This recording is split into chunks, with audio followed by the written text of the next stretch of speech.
पूर्व मंत्री जीतू पटवारी ने जन आक्रोश यात्रा रतलाम आम सभा में सरकार पर लगाए गंभीर आरोप। लाडली बहना कार्यक्रम को फैशन शो बनाकर फूके 40 करोड़। नमस्कार, मैं हूं अंजना और आप देख रहे हैं एजी न्यूज। तो चलिए शुरुआत करते हैं आज की बड़ी खबर से। कल रात कांग्रेस की जन आक्रोश यात्रा शिवगढ़ से होते हुए रतलाम में पहुंची, जहां शहर के अलग अलग मार्गों से होते हुए धान मंडी सभा स्थल तक पहुंची। यात्रा के बाद पूर्व मंत्री जीतू पटवारी और यात्रा संयोजक मयंक जाट के साथ साथ कांग्रेस प्रदेश महासचिव पारस सकलेचा ने भी संबोधित किया। सभा को संबोधित करते हुए पूर्व मंत्री जीतू पटवारी काफी आक्रोशित नजर आए और प्रदेश सरकार पर तीखे हमले किए और कहा कि मुख्यमंत्री शिवराज ने लाडली बहनों के कार्यक्रम के नाम पर 13 कार्यक्रमों में ही 40 करोड़ रुपए फूंक दिए और सिर्फ यहीं नहीं रुके और कई गंभीर आरोप लगाते हुए कहा कि रतलाम विधायक ने आज तक कभी जनता की बातों को सदन में उठाया ही नहीं, कभी जनता की बातों को सदन में बोला ही नहीं लेना चाहता हूं, इसलिए लिख के उन्होंने अपनी तनख्वाह सिलेंडर की। ये विधायकों का एक भाव हो सकता है, पर एक विधायक का काम क्या होता है? एक विधायक का काम जनहित के मुद्दों को सदन में सरकार के बीच में ले जाना होता है। हमारे विधायक ने, रतलाम के विधायक ने मेरे संज्ञान में कभी नहीं आया, मैंने आज तक नहीं देखा कि चेतन कश्यप ने सदन में खड़े होकर कोई बात की हो, आज तक नहीं हुए। मैं इसमें कहा कि जैसे चुनाव जीत जाते हैं तो 4 दरवाजे मैं इतना ही कहना चाहता हूं कि कैसा है मेरा मध्य प्रदेश, रतलाम, जो दादा ने अभी जिक्र किया। बजरंगबली की मूर्ति रखी है और महिलाओं को बिकनी में पूरे देश में बदनाम कर दिया रतलाम शहर को। कौन थे ये लोग? कौन थे इसके आयोजक? किसका संरक्षक था? उनको सजा मिलनी चाहिए कि नहीं मिलनी चाहिए? ये अगर रतलाम शहर का एक समझदार व्यापारी बात नहीं करेगा, एक समझदार इंसान बात नहीं करेगा, तो कौन करेगा? मेरा अपना शहर, ये कहते हैं 50% हम कमीशन नहीं लेते हैं। यहाँ के ठेकेदारों ने कलेक्टर को ज्ञापन दिया, इंजीनियर हमसे 50% मांगता है, दिया या नहीं दिया? तो फिर आप कैसे कह सकते हैं कि ये करप्ट लोग नहीं है, भ्रष्ट लोग नहीं है? और ये कैसे हो सकता है कि जब सारे भ्रष्ट है तो चेतन कश्यप बचे हुए हैं? जब अभी दादा ने कहा कि नगर निगम का मालिक कौन है, तो नगर निगम का मालिक ही नहीं पता है तो उसकी दिशा और दशा कैसे पता होगी? और अगर नगर निगम का मालिक कोई नहीं है या कोई है तो फिर रोज पानी जैसा आपने वचन के साथ कहा क्यों नहीं मिल रहा है इस शहर की जनता को? मैं अनुरोध इतना ही करना चाहता हूं कि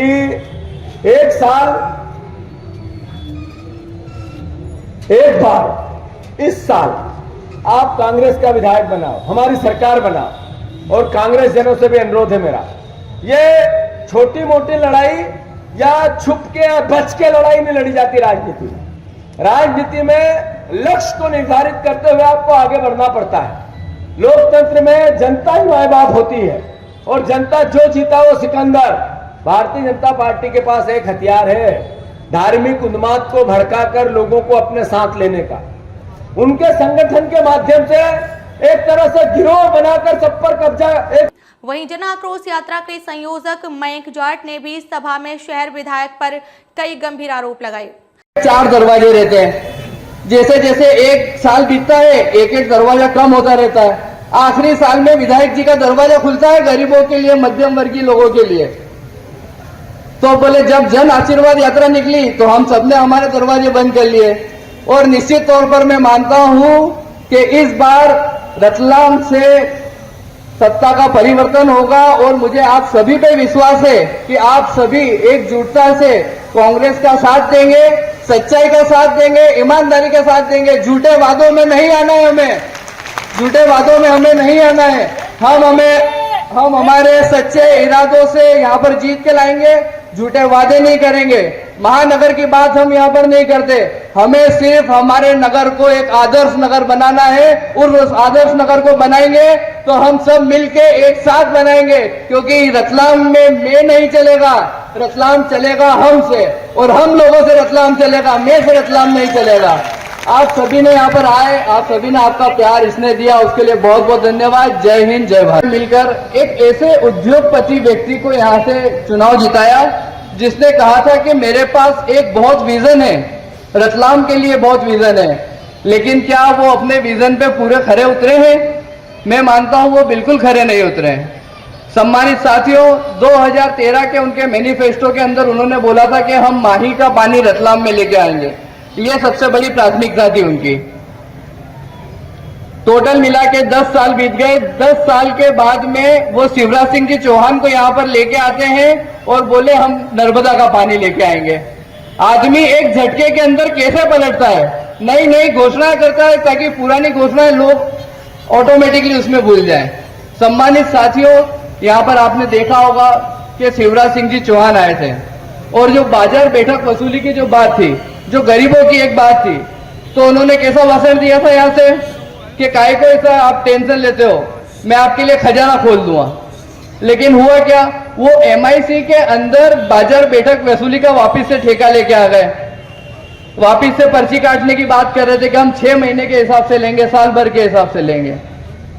लेकिन हमारे नेता प्रतिपक्ष शांतिलाल जी वर्मा और पूरे कांग्रेस के पार्षद दल के द्वारा जब विरोध हुआ तो वो वहां पर जाके बोलते हैं कि हम ऐसी कुछ भी सिचुएशन नहीं लेके आएंगे। लेकिन आप इस बात को मान के चलिए कि आदमी की नियति देखिए, आदमी की नियत में जब खोट होता है तो वो क्या गरीबों को डराने के लिए था? व्यापारियों की बात करते हैं कि व्यापारी बीजेपी के साथ रहती है। मध्य प्रदेश सरकार ने एक नियम निकाला था, नगर पालिका, निगम परिषद और जो भी नगर पंचायत है, कि आपकी दुकान के सामने जितनी चौड़ी रोड रहेगी उस रोड के हिसाब से आपको नगर निगम को टैक्स देना पड़ेगा। तो व्यापारी GST भी भरे, व्यापारी प्रोफेशनल टैक्स भी भरे, व्यापारी अन्य कर भी भरे। उसके बाद में एक और कर मध्य प्रदेश की गवर्नमेंट ने हमारे व्यापारी भाइयों पे लगा दिया था। लेकिन जब उसका विरोध व्यापारी ने और हम कांग्रेस जनों ने किया तो उस विरोध को उन्होंने आगामी आदेश तक स्थगित करा। मतलब ये कि चुनाव आ रहे हैं तो आगामी आदेश तक। मिनी स्मार्ट सिटी की 2018 में जीतू भैया यहाँ पर शिवराज जी आए थे। अगले दिन पेपर में बड़ी बड़ी हेडलाइन आती है कि रतलाम को मिली मिनी स्मार्ट सिटी की सौगात। माननीय विधायक जी की मांग पर मिनी स्मार्ट सिटी की सौगात रतलाम को मिली और प्रति वर्ष रतलाम को 150 करोड़ रुपए मिलेंगे। 3 साल भाजपा की सरकार को हो गए हैं, कितने का हिसाब बन रहा है? 450 करोड़ रुपए का। क्या 450 करोड़ रुपए रतलाम शहर को मिले या नहीं मिले? आप बताएं, मिले 450 करोड़ रुपए रतलाम शहर को? झूठी बातें बोलना है। जब डिबेट होती है तो इनके जब वहीं कांग्रेस की तरफ से प्रदेश सरकार के ऊपर आरोप पत्र बनने में अहम भूमिका निभाने वाले शहर के पूर्व विधायक पारस सकलेचा ने विधायक चैतन्य कश्यप और रतलाम नगर निगम को आड़े हाथों लिया और रतलाम निगम को चलाता कौन है, इस पर सवाल खड़े करते हुए कई आरोप लगाए। और बड़े विचित्र है, कई बार मैं सोचता हूं कि एक बार एक सभा में कहा, अभी मोदी जी ने कहा था कि 2 इंजन की सरकार, अभी थोड़े दिन पहले ये 4 दिन पहले की बात है कि 2 इंजन की सरकार। मैं एक सभा में पहले कहा था कि यहां पे 3 इंजन की सरकार।